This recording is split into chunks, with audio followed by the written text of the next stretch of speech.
नमस्कार बंधुओं, आज मैं आपके समक्ष पानी बचाओ जीवन पाओ आंदोलन को गति दे रहे नितेश चरण द्वारी जी के आग्रह पर आपके बीच अपनी बात रखने के लिए उपस्थित हुआ हूँ। बंधुओं, यह विषय मानवता की रक्षा की दिशा में एक महत्वपूर्ण विषय है। यह विषय मात्र व्याख्यान का या आंकड़ेबाजी का विषय नहीं है, यह गंभीर चिंता का विषय है। और आज मैं आपके सामने अपने कुछ अनुभवों के साथ अपनी बात रखने के लिए उपस्थित हुआ हूँ। बंधुओं, पानी के बिना जीवन की क्या दशा होगी, यह बताने की ज़रूरत किसी को नहीं है। पानी हमारे दैनंदिन जीवन में कितना महत्वपूर्ण है, पानी के महत्व पर हम में से कोई ऐसा व्यक्ति नहीं है जो सारी जानकारियाँ नहीं रखता है। इसीलिए विषय व्याख्यान देने का नहीं है, उसके ऊपर बहुत अधिक विश्व स्तरीय आंकड़ों की प्रस्तुति का नहीं है। यह विषय आज आत्म मंथन का, आत्मचिंतन का है कि किस प्रकार इस समस्या के निराकरण के लिए हम सामूहिक रूप से विचार विमर्श कर सकें। महात्मा गांधी की एक थ्योरी है, ट्रस्टीशिप थ्योरी, जिसमें उन्होंने बतलाया है कि मनुष्य अपने धन का स्वामी नहीं बल्कि वह उसका न्यासी है। अगर हम अपनी संपदा को न्यासी समझकर उसके संरक्षण की दिशा में संलग्न होते हैं तो जो स्थिति बनती है उससे ठीक अलग स्थिति बनती है जब हम उसके स्वामी बनकर उसके उपभोग के प्रति प्रवृत्त होते हैं। पानी के बारे में भी मेरा ऐसा मानना है, जिन लोगों के पास प्रकृति ने पानी का विशाल भंडार दिया है या पानी की उपलब्धता दी है, वो लोग इस प्रकार से सोचते हैं कि वो उस पानी के मालिक हैं, उस पानी को बहाना, उसका उपयोग करना या उसका दुरुपयोग करना उनका अधिकार है। वो ये नहीं सोचते कि उस पानी के संरक्षण का उनका अपना एक दायित्व है और वह दायित्व मानवता की रक्षा के लिए आवश्यक है। बंधुओं, हम लोग विचार करें, जिनके घर में पानी है, पानी का विशाल भंडार है, वो पानी का क्या करते हैं। मैंने अपने मोहल्ले में देखा है, आप भी प्रतिदिन अपने घर में, अड़ोस पड़ोस में और मोहल्ले में देखते होंगे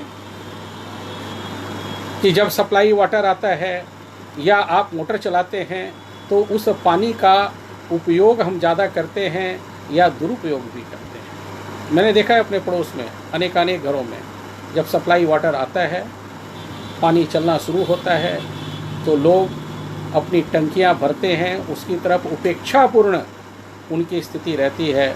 छत की टंकी भर जाती है, पानी सड़क पर गिर रहा होता है, पानी से वो अपने घर के दरवाजे को पखारते हैं, उस पेयजल से अपने घर के शौचालय में पानी के नल को लगातार छोड़ देते हैं। जो सड़क के किनारे लगी हुई नलें हैं, सरकारी नलें, उन नलों की दशा पर तो हम लोग बाद में बात करेंगे, लेकिन हम प्रबुद्ध होने के नाते जब हम यह समझते हैं कि हमारे घर में पानी का कनेक्शन है तो उस पेय जल का संरक्षण करना क्यों महत्वपूर्ण है, इस पर विचार नहीं करना चाहिए।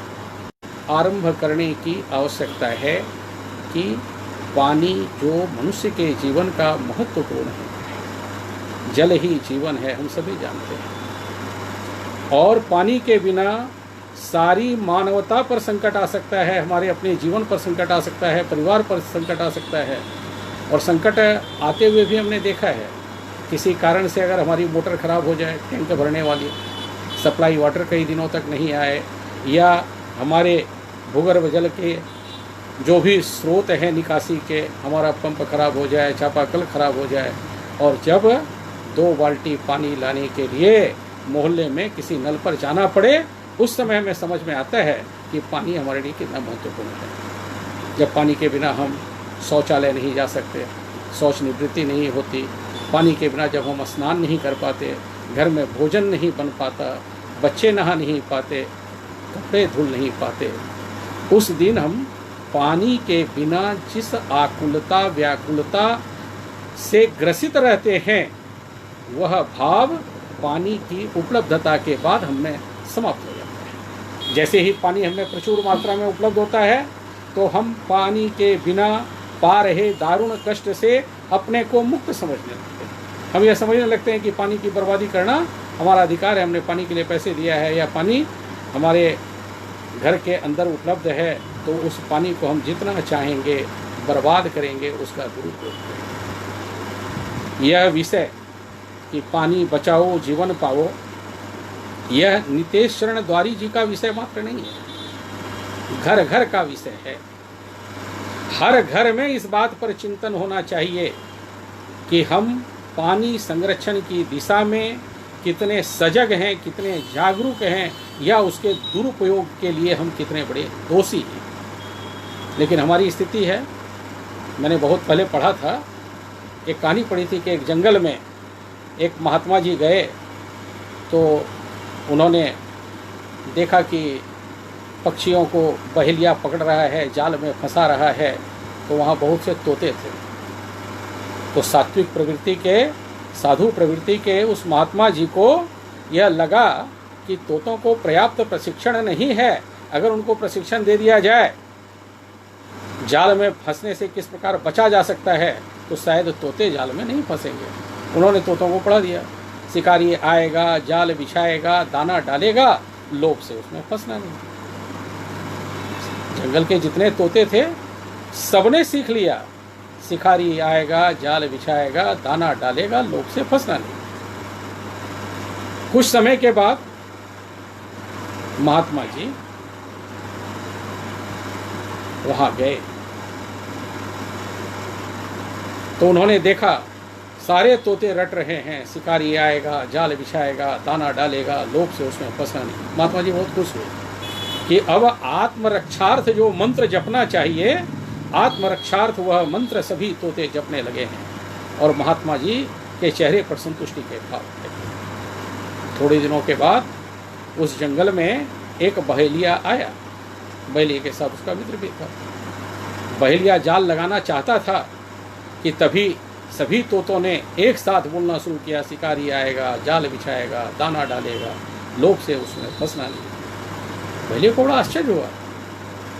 उसने अपने दोस्त से मंत्रणा की कि यहाँ तो सारे तोते समझदार हैं, पढ़े लिखे हैं, इनको जाल में फंसाना शायद संभव नहीं है। लेकिन दोस्त ने कुछ इशारा किया और इशारे को पाने के बाद बहेलिया ने जाल लगाया, जाल में दाना भी डाला और तोते रटते रहे, आते रहे और एक एक करके रटते हुए उस जाल में फंसने भी लगे। हम वास्तव में उस तोते की तरह हैं। हमने रट लिया जल ही जीवन है, जल के बिना जीवन संभव नहीं है, पानी बचाओ जीवन पाओ, ये सारे नारे हम देते जा रहे हैं। लेकिन उस पानी बचाने की दिशा में हमारा प्रयास उन तोतों की तरह यथावत जारी है और हम प्रकृति के विध्वंस में, प्रकृति की इस महत्वपूर्ण संपदा के विध्वंस में सहभागी हैं। आप अपने घर में देखिए, आप जब ब्रश करते हैं, मैं आज बहुत बड़ा व्याख्यान देने की इच्छा नहीं रखता, उसकी ज़रूरत भी नहीं है। पानी के विषय पर आप मुझसे ज़्यादा जानते हो। बच्चा बच्चा इस देश का बच्चा जल के महत्व पर अपनी कक्षाओं में निबंध लिखता आया है बचपन से, उसको बहुत बताने की आवश्यकता नहीं। हमें यह चिंतन करने की आवश्यकता है कि जब हम उठकर जाते हैं शौच के लिए, तो जहाँ पर 1 बाल्टी पानी से काम चलता है, हम 3 बाल्टी पानी बहाना पसंद करते हैं। हम ब्रश करते हैं तो जिस नल से हम थोड़ी सी जल की एक धार से अपना काम चला सकते हैं, हम उस पानी को चेहरा धोने में 1 बाल्टी पानी बर्बाद करना पसंद करते हैं। एक कपड़े को धोने में जितना जल चाहिए, हम उस जल से कई गुना अधिक जल कपड़े धोने में बर्बाद करते हैं, बर्तन धोने में बर्बाद करते हैं, नहाने में बर्बाद करते हैं। पेयजल की अगर उपलब्धता है तो पेयजल से पशुओं को नहलाते हैं, पेयजल से हम अपने घर के आंगन को, अपने घर के दरवाजे को पखारना पसंद करते हैं, अपने शौचालय में उसको डालकर उसकी बर्बादी करते हैं। और अगर सप्लाई वाटर आ रहा है तो सप्लाई का पानी सड़क के ऊपर बेतरतीबी से बहता चला जा रहा है, तो हमें इसका दुख नहीं होता। ये हमारे घर की अवस्था है। और उसके बाद हम जल के महत्व पर व्याख्यान देना या सुनना पसंद करते हैं। तो हमारी स्थिति उस तोते की तरह है जिसने रट लिया है, शिकारी आएगा, जाल बिछाएगा, दाना डालेगा, लोभ से उसमें फंसना नहीं, लेकिन हम फंसते जा रहे हैं। प्रकृति की इस महत्वपूर्ण संपदा को, जो हमारे अस्तित्व के विनाश का कारण हो सकती है, हम उसको सहज रूप से नष्ट कर रहे हैं, उसका दुरुपयोग कर रहे हैं। हम ये भूल जा रहे हैं कि एक सीमित मात्रा में जल हमें मिला है, और यह सीमित मात्रा में मिला हुआ, सीमित मात्रा यानी सीमित मात्रा इस अर्थ में कि धरती पर वैसे तो 71% भाग जल ही है, लेकिन हम सभी जानते हैं कि वह 71% भाग का पानी हमारे पीने लायक नहीं है। और जो पानी हमारे पीने लायक है वह पेयजल बहुत दुर्लभ है, उसको बहुत कठिनाई से आप तक पहुंचाया जाता है। आप घर में बोरिंग से जो पानी प्राप्त करते हैं, उसके अलावा जो पानी आपको सरकारी तंत्र के द्वारा पहुंचाया जाता है, उस पानी को पहुंचाने के लिए बड़े उद्यम करने पड़ते हैं, बहुत बड़ी धनराशि खर्च। उस पर हम लोग मनन चिंतन बाद में करेंगे। तो पहली बात आती है, अपनी सजगता को बढ़ावें। हम पानी के प्रति अपने अंदर उस मालिक का अधिकार बोध न रखें कि हम पानी को बर्बाद करने के अधिकारी हैं, उसका दुरुपयोग करने के अधिकारी हैं। हम अपने को ट्रस्टीशिप थ्योरी की तरह हम यह समझें कि हम पानी के संरक्षण के लिए न्यासी हैं, उसके संरक्षण का हमने दायित्व धारण किया है। और यह जो प्राकृतिक संपदा हमें मिली है, आने वाली पीढ़ियों के लिए उसे संरक्षित करने का हमारा प्रयास होना चाहिए। जब हमारे अंदर यह नैतिक चेतना उदित होगी, तभी यह समस्या नियंत्रण में आ पाएगी। पहली बात तो अपने को इस प्राकृतिक संपदा के संरक्षण के लिए न्यासी समझकर इसके संरक्षण का प्रयास करें। घर में छोटी छोटी बातों के प्रति चौकन्ना रहें कि बच्चा नल चला रहा है तो नल से पानी गिरने की मात्रा कैसी होनी चाहिए। जहाँ छोटी नल से काम चल रहा है वहाँ बड़ी नल नहीं लगाई जानी चाहिए। अगर किसी नल में किसी तकनीकी खराबी की वजह से पानी बर्बाद हो रहा है तो उस तकनीकी खराबी को दूर करने के प्रति हमें सजग होना चाहिए, क्योंकि अगर हमारी सजगता नहीं रहेगी तो हमारा यह अमूल्य धन नालियों में बहता हुआ बर्बाद हो जाएगा। एक तो बात यह हुई कि हमारी सजगता, हमारी जागरूकता दूसरों के प्रति नहीं, अपने प्रति, अपने घर के प्रति, अपने जीवन के प्रति होनी चाहिए। समस्या यह होती है कि हर कोई चाहता है देश में सुधार हो जाए, समाज में क्रांति हो जाए, एक बुनियादी बदलाव हो जाए, राम राज्य स्थापित हो जाए। समस्या ये होती है शिवाजी पैदा हो जाए, राणा प्रताप पैदा हो जाए, हम चाहते हैं राम जी पैदा हो जाएं, कृष्ण भगवान पैदा हो जाएं, लेकिन हम चाहते क्या हैं कि हमारे घर में पैदा नहीं हो, वो पड़ोस वाले घर में पैदा हो जाए, क्योंकि पड़ोस वाले घर में पैदा होंगे तो समाज बदल जाएगा, सुखी हो जाएगा। हमारे घर में अगर पैदा हो गए तो घर का काम कौन करेगा?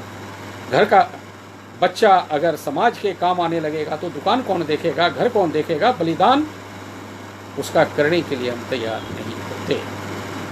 पहल अपने घर से आरंभ करनी पड़ती है, पर उपदेश कुशल बहुतेरे की तरह जल के प्रति अगर हमारी नीति रहेगी तो एक दिन हम जल के बिना प्यासे रहेंगे और यह जल हमारे जीवन की समाप्ति का दुखद कारण बनेगा। दूसरा, आपने यह अनुभव किया होगा, पानी कई प्रकार का है।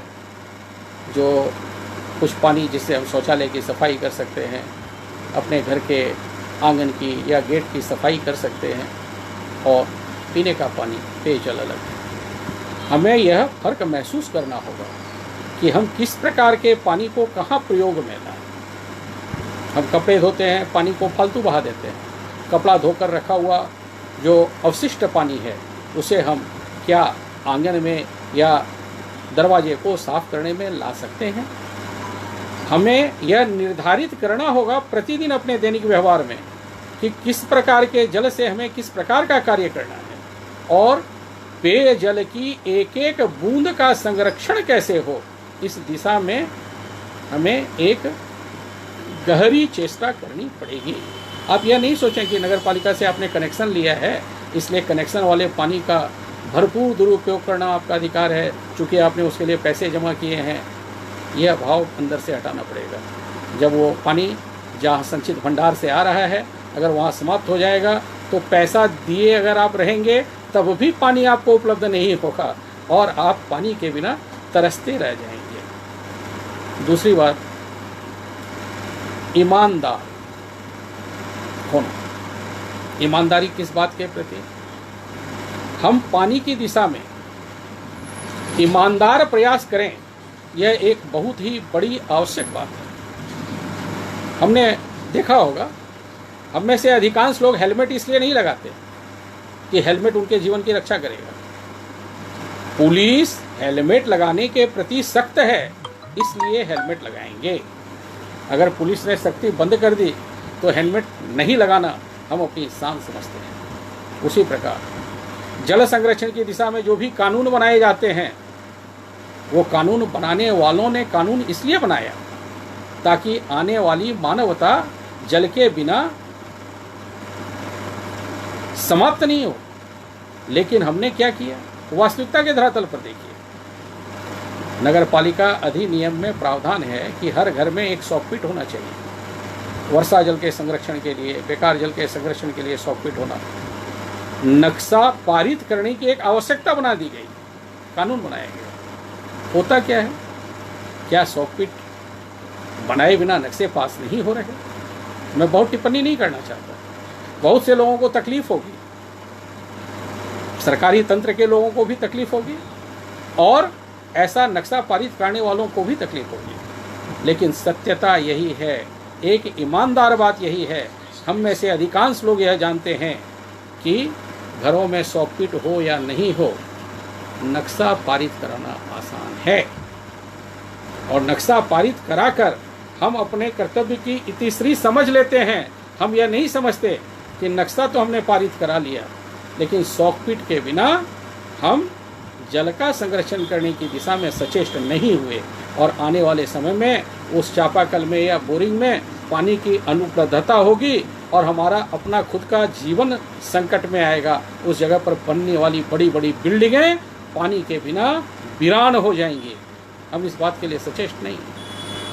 सॉकपिट बनाना यह सरकारी तंत्र के दबाव की बात नहीं है, यह हमारी अपनी ज़रूरत होनी चाहिए कि अगर हम घर बनाएं तो घर बनाने के पहले हम उस वहाँ एक जल संरक्षण की दिशा में सॉकपिट की एक सार्थक व्यवस्था करें। आज के हजारों साल पहले हमारे मनीषियों ने, हमारे पूर्वजों ने जो प्राचीन समय में भी बिल्डिंग्स बनाई थी, आप फेसबुक में देखते होंगे, यूट्यूब्स में देखते होंगे, उनमें भी जल संरक्षण के लिए पर्याप्त व्यवस्था की गई थी। हम उस व्यवस्था को, उसका उपहास उड़ाना चाहते हैं, उस व्यवस्था को इस्तेमाल करने के प्रति हमें रुचि नहीं होती। हम 50 लाख रुपये की, करोड़ों की बिल्डिंग बना लेते हैं लेकिन उस बिल्डिंग में जल संरक्षण की दिशा में ईमानदारी वाला प्रयास हमारे द्वारा हो, इसके लिए अभी तक समाज में जागरूकता पैदा नहीं हो पाई है। और इसमें उभय पक्षीय जागरूकता की आवश्यकता है। एक तो जागरूकता उपभोक्ता होने के नाते हमारी अपनी तरफ से पहले होनी चाहिए कि हमें जल संरक्षण के लिए मकान में आवश्यक प्रबंध अपने स्तर पर करना चाहिए जिससे कि वर्षा जल का संरक्षण हो सके। घर के वेस्टेज वाटर का हम किस प्रकार से भूगर्भ जल के रूप में विकास कर सकें, इसकी व्यवस्था होनी चाहिए। और दूसरा पहलू है सरकारी तंत्र का, कि सरकारी तंत्र में भी जो कानून बनाए जाते हैं, सरकारी तंत्र के पोषक जो लोग हैं उनको भी व्यक्तिगत स्वार्थ से बाहर निकलना होगा और अपनी यह नैतिक जिम्मेदारी समझनी होगी कि अगर किसी कानून को बनाया गया है तो कानून के संरक्षण की दिशा में एक ईमानदार पहल होनी चाहिए। जो होता है और जो आप वास्तविकता देखते हैं और उस कानून का किस प्रकार से दुरुपयोग होता है, कानून किस प्रकार से हास्यास्पद बन जाता है, उसकी व्यवहारिकता किस प्रकार, मैं कहना नहीं चाहता, उसकी व्यवहारिकता किस प्रकार एक घृणित समझौते में तब्दील हो जाती है, इससे हम सभी वाकिफ हैं। ऐसी भ्रष्ट जीवन शैली से बचना हमारा दायित्व है।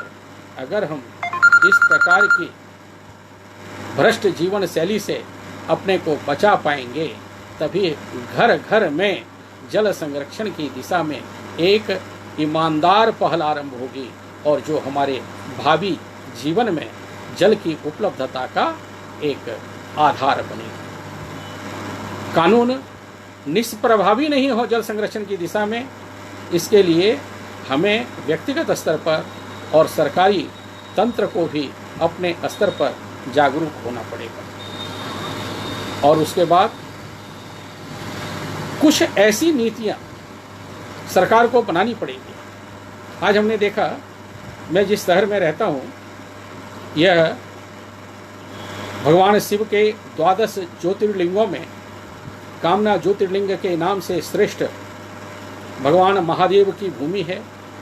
सती के 51 शक्ति पीठों में से हृदय पीठ के रूप में यह भूमि हृदय पीठाधीश्वरी का स्थान है, जन जन की आस्था का केंद्र है।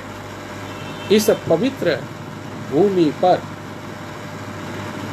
मैंने अपने जीवन के लगभग 5 दशक में यह अनुभव किया कि यहाँ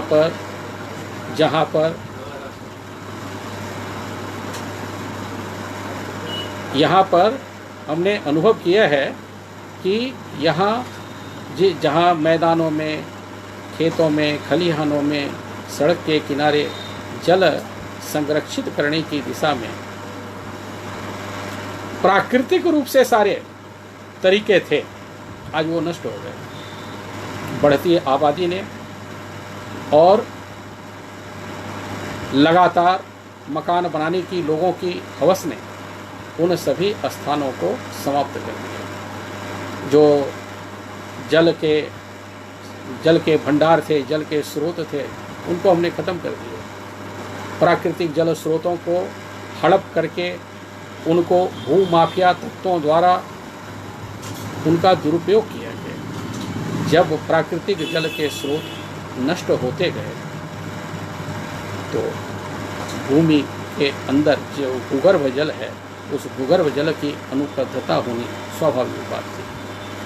जब चारों तरफ हम हरियाली का विनाश कर देंगे, हरियाली के बारे में आप सभी जानते हैं, उस पर मैं बहुत ज़्यादा बोलना नहीं चाहता कि किस प्रकार से पेड़ बादलों को आकर्षित करते हैं, वर्षा का कारण बनते हैं। हरियाली किस प्रकार से पानी के बरसने का कारण बनती है, यह बहुत ज़्यादा विवेचना का विषय नहीं है। हमने हरियाली समाप्त की, जंगल उजाड़ दिए, पेड़ पौधों से अपना नाता हम तोड़ने लगे, बड़ी बड़ी बिल्डिंगें, अपार्टमेंट, अट्टालिकाएँ खड़ा करने में हम मशगूल हो गए। हमने सड़क के किनारे जो कच्ची मिट्टी होती थी उसके ऊपर इंटरलॉकिंग पेवर्स लगाकर आधुनिकता का दंभ तो भर लिया, लेकिन हमने यह नहीं सोचा कि ज़मीन के अंदर जाने वाला बहुमूल्य वर्षा का जल वो नालियों से बहता हुआ कहाँ बर्बाद होता चला जा रहा है।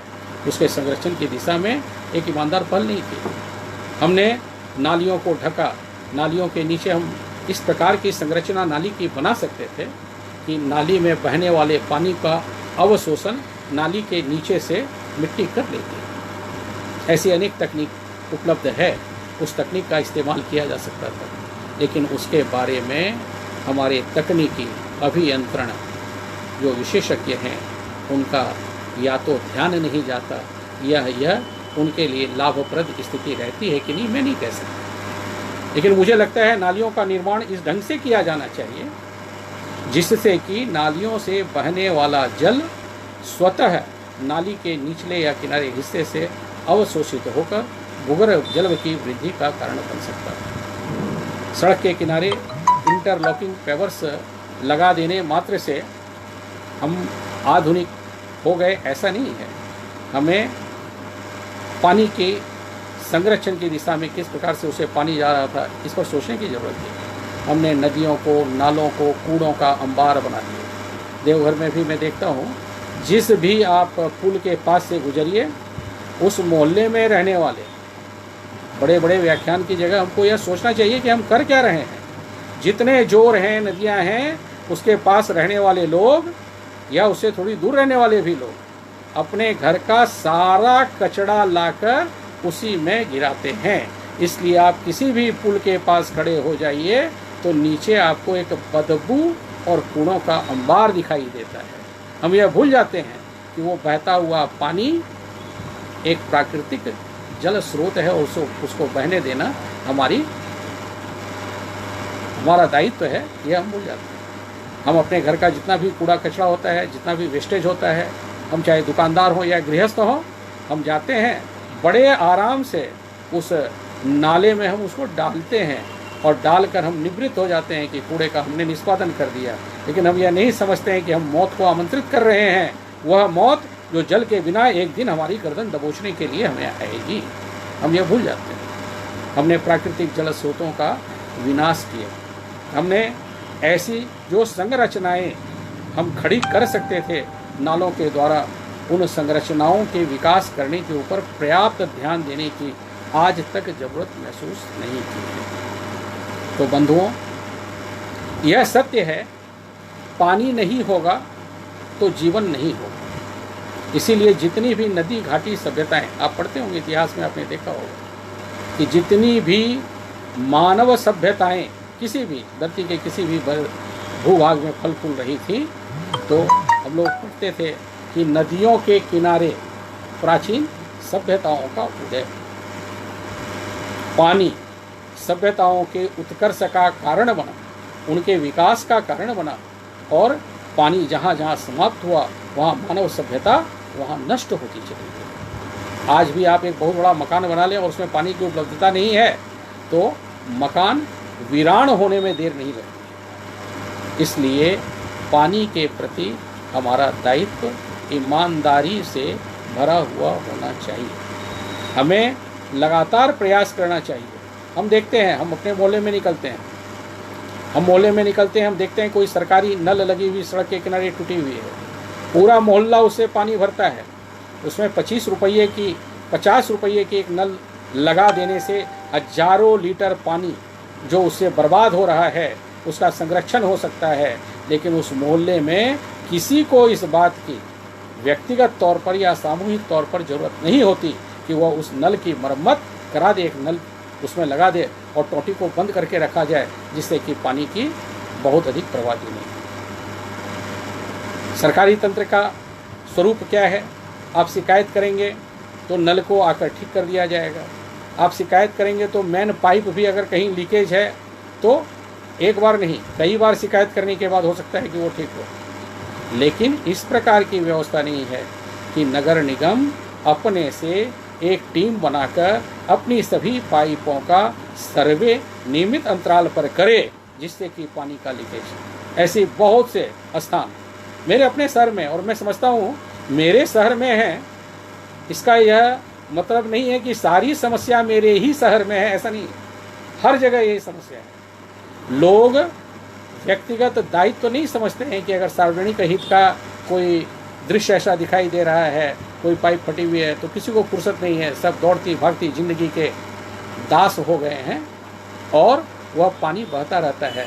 न व्यक्तिगत रूप से कोई रुचि लेता है, न सरकारी तंत्र उसके प्रति जागरूक है, न नियमित अंतराल में उसकी पड़ताल करने की ज़रूरत महसूस की जाती है, न हम में से हमारा यह नागरिक दायित्व हम समझते हैं कि हम उसकी सूचना करें, क्योंकि यह जो पानी बह रहा है यह अनमोल नष्ट हो रहा है। उस नष्ट हो रहे जीवन को बचाने की हम में से पहल नहीं करते। इसलिए हमने देखा है प्रतिदिन हम लोग देखते हैं। आप जाइए बाबा मंदिर के चारों तरफ, हो सकता है मेरा ऐसा कहने से बहुत से लोगों की मेरे प्रति नाराजगी हो जाए कि मैं किसी खास क्षेत्र का नाम क्यों ले रहा हूँ, लेकिन यह नाराजगी का विषय नहीं है बंधु, यह आत्मचिंतन का विषय है कि क्या हम पानी बचाने की दिशा में सचेष्ट हैं। अगर हमें बहुत पानी उपलब्ध है तो क्या सड़क पर बहते हुए पानी को बचाना हमारी जिम्मेदारी नहीं है। अगर सप्लाई वाटर आता नहीं है तो हम आंदोलन करना अपना दायित्व समझते हैं, सड़क जाम करना अपना दायित्व समझते हैं, लेकिन अगर हमें पानी मिल रहा है तो उसको बचाना हम अपना दायित्व नहीं समझते। हम उसके लिए आंदोलन नहीं करते कि किसी खास व्यक्ति के मकान में पानी क्यों बर्बाद किया जा रहा है। हम इसके लिए आंदोलन नहीं करते कि सड़क पर टूटी हुई नल को ठीक क्यों नहीं किया जा रहा है। हम इसके लिए आंदोलन नहीं करते कि सड़क पर हम पानी बेवजह बहा रहे व्यक्ति को शासित कर सकें, उसकी दबंगता को रोक सकें। क्या यह आंदोलन का विषय नहीं है। हम अधिकारों के प्रति जितने सचेष्ट हैं, अधिकार के साथ साथ हमें अपने कर्तव्य के प्रति भी सचेष्ट होना चाहिए, क्योंकि अधिकार और कर्तव्य में अन्योन्याश्रय संबंध है। अगर आप अपने कर्तव्य के प्रति, अपने दायित्व के बोध के प्रति सजग होंगे तो आप अधिकारों के लिए बोलते हुए अच्छे लगेंगे, लेकिन ऐसा होता नहीं है। इसलिए बंधुओं, मेरा यह कहना है कि हम जागरूक हों।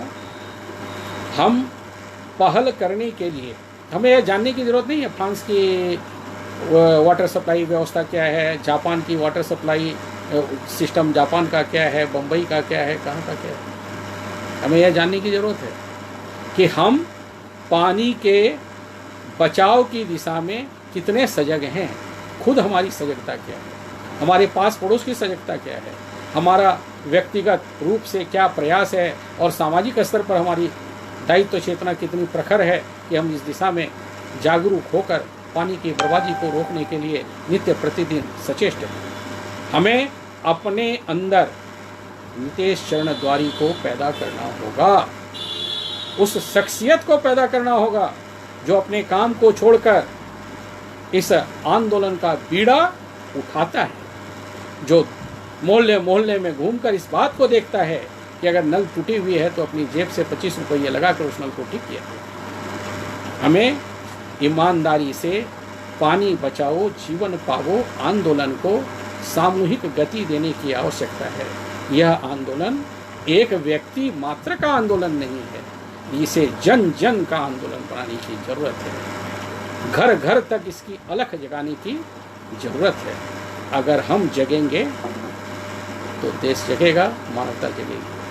हम सुधरेंगे, जग सुधरेगा। और फिर इस प्रकार के मेधावी छात्रों को, मेधावी बच्चों को आगे बढ़ाने की ज़रूरत है जो इस विषय पर शोध कार्य कर सकते हैं। मैं एक बार पूना गया था। पूना के शनिवार बाड़े में एक व्यक्ति से हमारी मुलाकात हुई। लगभग 75-80 वर्ष के उस वृद्ध ने अपने घर में एक प्रोजेक्ट मुझे दिखलाया, और जिसमें बहुत ही साधारण तरीके से उन्होंने समुद्र के खारे जल को मीठा करने का एक तंत्र वहाँ विकसित किया। और उन्होंने कहा कि मैं प्रयास कर रहा हूँ कि सरकारी स्तर पर अगर बड़े रूप में सहायता मिलेगी तो मैं समुद्र के खारे पानी को मीठा करने की दिशा में कार्य कर सकूँ। तो क्या हम ऐसा कर सकते हैं? हमें इस ज्ञान का विकास करना चाहिए कि किस प्रकार से हम खारे जल को, अब तो बहुत सी मशीनें आ गई हैं, घर घर में कैंट लग गए हैं, तो हमें यह जानना चाहिए कि पानी का हम किस प्रकार से पेयजल के रूप में इस्तेमाल कर सकते हैं, क्योंकि पानी के अशुद्ध रहने की दशा में पानी के गंदा रहने की दशा में अनेकानेक जो बीमारियां फैल रही हैं, उस बीमारियों से भी हमें यह ज्ञान बचाएगा। इसके लिए कार्यशालाओं का आयोजन किया जाना चाहिए। इसके लिए इस प्रकार के प्रशिक्षण शिविरों को लगाने की ज़रूरत है। आज इस प्रकार के प्रशिक्षण शिविरों की ज़रूरत है जहाँ पर घर में किस प्रकार से हम सॉफ्टवेयर बना सकें यह बताया जाए। आज इस प्रकार का मैंने देखा, एक प्रकार का यंत्र ऐसा भी होता है कि पानी की टंकी अगर भर जाती है तो पानी की टंकी भरते ही एक अलार्म की स्थिति होगी आप पानी की टंकी को बंद कर सकते हैं। वो बहुत खर्चीली नहीं होती है, लेकिन ज्ञान के अभाव में हम पानी की टंकी भर के पानी बर्बाद हो रहा होता है और हम उसको रोकते नहीं हैं। अगर घर घर में इस बात की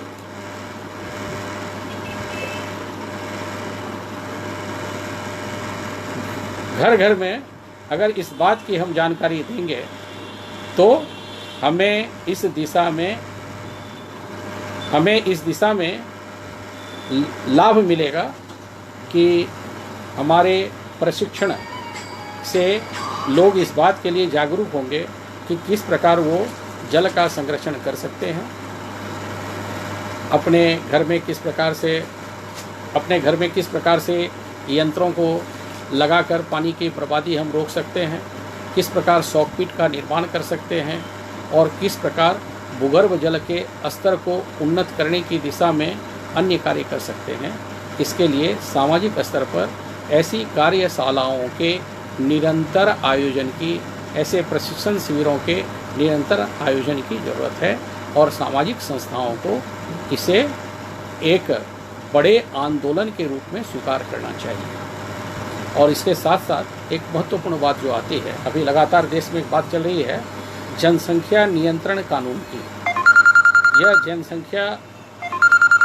यह जनसंख्या नियंत्रण कानून इसलिए आवश्यक है कि हमारे पास प्राकृतिक संसाधन सीमित मात्रा में उपलब्ध हैं और जनसंख्या के लगातार बढ़ते चले जाने से जो भौतिक प्राकृतिक संसाधन हमें उपलब्ध हैं वो कम होते जा रहे हैं। उसकी कमी बढ़ती हुई जनसंख्या के लिए परेशानी का सबब बन रही है।